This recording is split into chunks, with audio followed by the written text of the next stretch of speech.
অনেক আগে উগ্রসেন নামে একজন রাজা ছিলেন, যার দুই সন্তান ছিল, কংস নামে একটি ছেলে এবং দেবকী নামে একটি মেয়ে।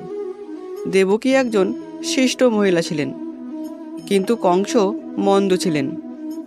যখন তিনি বড় হয়ে উঠলেন, তখন তিনি তার বাবাকে কারাগারে বন্দি করে রাখেন এবং রাজসিংহাসন দখল করেন যখন তার বোন বিয়ে করেন রাজা বাসুদেবকে।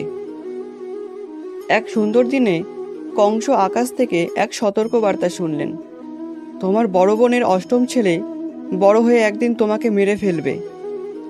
এটি বদমাশ কংসকে অন্তর থেকে কাঁপিয়ে দিল এবং সে তার বোনকে হত্যা করতে চাইল।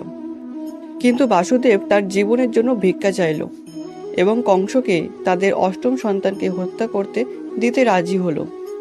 কংস তার নিজের বোন ও তার স্বামীকে কারাগারে রাখল। দম্পতির অষ্টম সন্তানের নাম ছিল প্রভু কৃষ্ণ, যিনি কংসের তাকে হত্যা করার সমস্ত প্রচেষ্টা ব্যর্থ করে বেঁচেছিলেন এবং অবশেষে তার বদমাশ মামাকে পরাজিত করেছিলেন।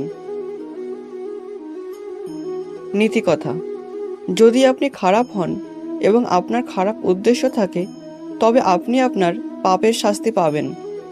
সবসময় ইতিবাচক হন এবং অন্যদের ভালো করার চিন্তা করুন।